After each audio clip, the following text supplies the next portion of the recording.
Berbagai upaya dilakukan Badan Pertanahan Nasional (BPN) Tanah Laut dalam upaya memberikan pelayanan terbaik kepada masyarakat di Kabupaten Tanah Laut. Selain program nasional pendaftaran tanah sistematis lengkap (PTSL), BPN juga meluncurkan program Kijang Mas Permai bersama Pengadilan Negeri Pleihan menyangkut balik nama lahan eks-transmigrasi dan pelayanan bagi penderita disabilitas. Pelayanan untuk warga difabel ini dilakukan melalui program Besti Disabilitas yang disingkat Besila. Program ini memberikan pelayanan kepada warga difabel yang ingin mengurus sendiri dokumen tanah miliknya. Untuk memberikan pelayanan tersebut, BPN telah mempersiapkan angkutan antar jemput bagi warga yang tidak dapat berjalan atau menggunakan kursi roda.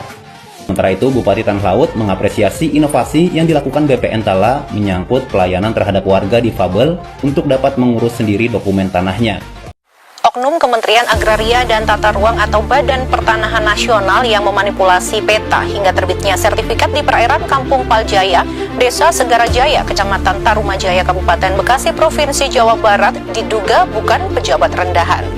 Menteri ATR Kepala BPN Nusron Wahid mengungkapkan hal ini saat meninjau area pagar laut Bekasi pada Selasa 4 Februari. Menurut Nusron, oknum Kementerian ATR BPN ini tentunya memiliki atau mengetahui password akun dari peta bumi ATR BPN. Assalamualaikum warahmatullahi wabarakatuh. Halo teman-teman, hari ini kita akan membahas dua video yang telah kita nonton sebelumnya. Pada video pertama kita melihat program Besila, yaitu singkatan dari Besti Disabilitas. Program ini dinilai sebagai terobosan inklusif dalam pelayanan pertanahan, khususnya bagi penyandang disabilitas. Mari kita bahas bersama praktik apa saja yang bisa kita pelajari dan kembangkan dari inovasi ini. Yang pertama itu bisa kita lihat bagaimanakah peran ASN dari program Besila ini. Kira-kira siapa yang bisa menjelaskan?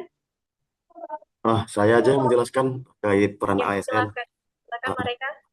Peran ASN dalam program Besila itu mencerminkan sebagai pelaksana kebijakan publik. Maksudnya Besila adalah wujud nyata pelaksanaan kebijakan inklusif di bidang pertanahan. Sebagai pelayan publik, ASN hadir langsung untuk melayani kelompok rentan seperti penyandang disabilitas. Terus ASN sebagai perekat dan pemersatu bangsa. Dengan menjamin hak atas tanah secara setara, ASN memperkuat rasa keadilan sosial dan kebangsaan. Besila menunjukkan bahwa ASN bukan sekedar administrator, tapi sebagai agen perubahan sosial. Sekian dari saya. Terima kasih. Terima kasih Bang Reka.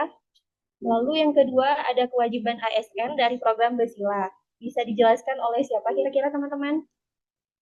Saya aja Kak, izin ya teman-teman, yaitu melalui diluncurkannya pelayanan Besila ini, itu ada keterkaitan dengan manajemen ASN yang yaitu kewajiban ASN yang dijalankan, berupa memberikan pelayanan publik yang profesional dan berkualitas. Lalu Besila ini menghadirkan layanan yang ramah disabilitas, cepat dan tepat. Dan juga itu berkaitan dengan kewajiban yang selaras dengan misi ATR BPN dengan nilai berakhlak. Lalu ASN yang menjalankan Besila ini menunjukkan keseimbangan antara hak berinovasi dan kewajiban melayani masyarakat.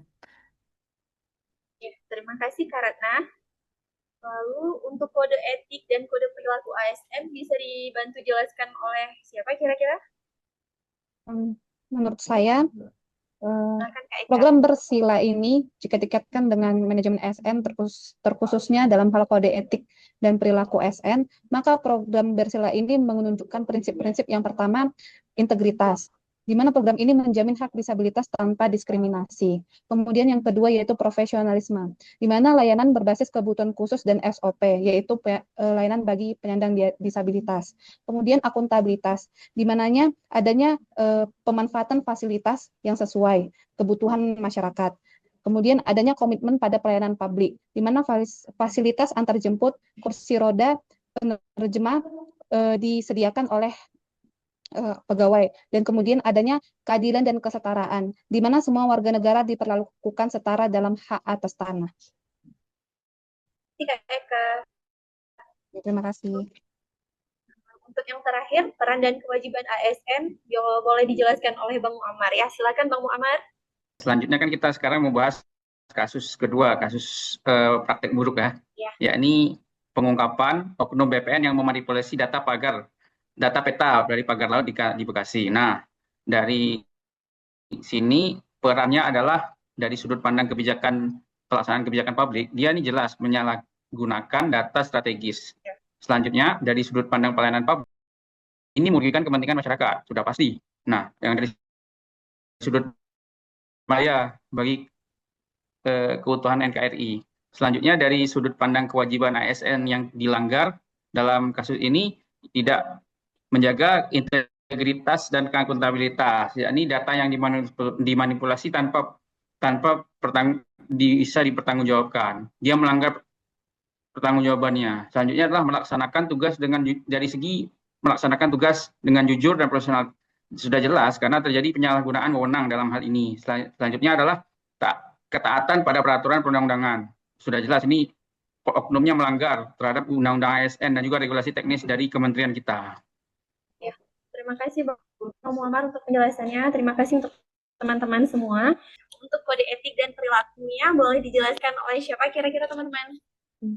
Menurut saya, izin ya Kak, menurut saya manipulasi data pagar laut yang terjadi itu melanggar prinsip kode etik ASN.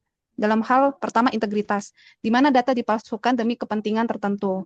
Yang kedua adalah akuntabilitas, di mana tidak ada pertanggungjawaban atas perubahan data. Ketiga yaitu loyalitas, di mana tidak setia kepada negara, tapi pada kepentingan kelompok. Kemudian melanggar profesionalisme karena menyalahi prosedur dan standar kerja. Juga melanggar komitmen pelayanan publik karena merusak kepercayaan masyarakat. Terima kasih. Dari dua kejadian ini, yang pertama menyimpulkan bahwa praktik baik dari Besila ini sangat bagus. Yang pertama itu dapat menjamin hak atas tanah secara inklusif, meningkatkan kualitas hidup penyandang disabilitas, serta mendorong birokrasi yang lebih humanis dan bermartabat. Semoga program ini bisa menjadi inspirasi dan model inovasi bagi instansi lainnya dalam mewujudkan pelayanan yang setara dan berkeadilan. Pada kasus pagar laut, hal ini bukan hanya sekedar masalah teknis, tetapi menyangkut nilai dasar ASN dan kualitas manajemen birokrasi. Dengan memahami praktik baik dan buruk, ASN diharapkan sadar pentingnya menjaga integritas demi terciptanya pemerintahan yang bersih dan terpercaya. Dengan berakhirnya diskusi kita pada sore hari ini,